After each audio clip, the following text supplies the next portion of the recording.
Hello বন্ধুরা, আমি দীপ আর তোমরা শুনছো ভূতবং, ভূতের রাজ্যে সকলকে স্বাগত। বন্ধুরা, তোমরা ভাবছো গত এক মাসে ভূতবং হারিয়ে গেল নাকি? না, এরকম কোনো ব্যাপার নেই। কারণ হচ্ছে আমি গত এক মাস খুব ব্যস্ত ছিলাম আমার একটা এক্সাম থাকার কারণে, তাই রেগুলার ঘটনা নিয়ে আসতে পারিনি। তো তোমরা কোনো টেনশন করো না, ভূতবংয়ের ঘটনা আবার নিয়ম মতো প্রতি শনিবার ঠিক রাত 8টায় চলে আসবে। বন্ধুরা, তোমাদের আজকে দুইখানা হারিম করা ভৌতিক ঘটনা বলতে যাব। ঘটনাটি শেয়ার করেছে কোনো ইমেল বা কোনো মেসেঞ্জারে কেউ লিখে পাঠায়নি। ঘটনাটি শেয়ার করেছে এমন একজন লোক, যখন আমি এক্সাম দিতে গিয়েছিলাম উড়িষ্যাতে, আমাদের অপোজিটের সিটেই একজন কাকু বসা ছিল।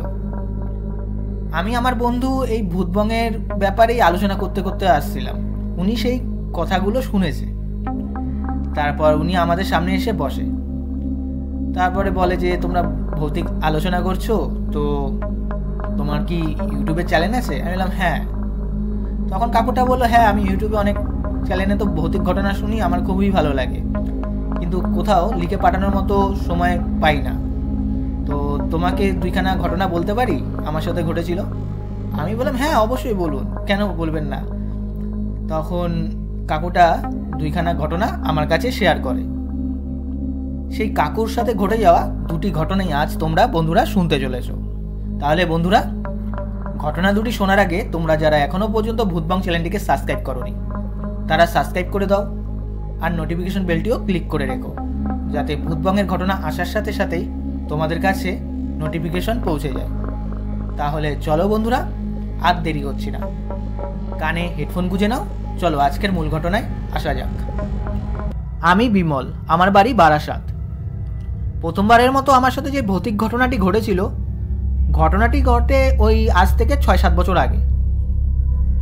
এমনই এক শীতের সময় আমি বেলঘরিয়াতে এক বিয়ের নিমন্ত্রণে যাই।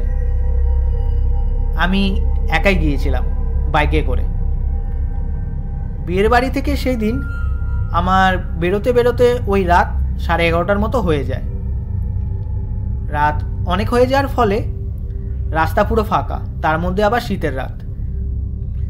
আমি জোরেই বাইকটা টানি। বেলঘরিয়ার সামনে একটা রেলগেট পার করছিলাম। সেই সময় দেখি একটা 5-6 বছরের বাচ্চা মেয়েকে 3টে কুকুর তাড়া করছে। আমি ওই দেখে বাইক থেকে নামি, কোনো ভাবনা চিন্তা না করি। আমি রেল লাইনের পাথর একটা তুলে কুকুরগুলোকে ছুঁড়ে মারি, আর কুকুরগুলো ভয়ে পালিয়ে যায়। মেয়েটাকে বলি, মনা এত রাতে তুমি এখানে কি করছো, বাবা মা কোথায়? ও দেখি কোনো উত্তর দেয় না। ও আবারও লাইন ধরে দৌড়ানো শুরু করে। আমিও ওর পেছন পেছন দৌড়াই, ফোনের ফ্ল্যাশটা অন করে। আর বলছি, মনা তুমি দৌড়িও না, ট্রেন আসবে, আমার কাছে আসো, কি হয়েছে বলো। ও দেখি কোনো রেসপন্সই দিল না। বাচ্চা মেয়ে কীভাবে রেল লাইনের পাথরের ওপর দিয়ে এত জোরে দৌড়াচ্ছে জানি না। আমি নিজে ওরকে ছুতেই পারছি না, ধরতেই পারছি না, এরকম অবস্থা। তারপর দেখি কিছুটা দূরে গিয়ে মেয়েটা রেল লাইনের পোস্টের পেছনে গিয়ে লোকালো। পেছন দিয়ে আমি ওকে দেখতেই পারছিলাম যে ও পোস্টের পেছনে আড়াল হয়ে দাঁড়িয়ে আছে। আমি সামনে গিয়ে যেই ওর হাতটা ধরতে যাব, দেখি কেউ নেই ওই জায়গায়। আমি হতবাক হয়ে যাই, ভাবি এটা কি হলো আমার সাথে। আমার আর বুঝতে বাকি রইল না যে জিনিসটা কি ঘটে গেছে। আমি আর সেই জায়গায় দাঁড়াই না, রেল লাইন থেকে গেটের সামনে যাই। গেটের সামনে গিয়ে দেখি শিয়ালদার সাইড থেকে কতগুলো আরপিএফ আর ডোমেরা হেঁটে আসছে। ডোমগুলোর কাঁধে 2টো ডেড বডি, কালো প্লাস্টিক মোড়ানো। একটা প্লাস্টিক মোড়ানো বডি হচ্ছে বড়, আর একটা একদমই ছোট। আমি আরপিএফগুলোকে জিজ্ঞাসা করি যে কি ব্যাপার, কি ঘটেছে। আরপিএফগুলো বলে একজন মহিলা বাচ্চা সময় সুইসাইড করেছে। আমি তারপর ওনাদেরকে জিজ্ঞাসা করি বাচ্চাটা কত বড়। আরপিএফগুলো বলে ওই 5-6 এরকম হবে।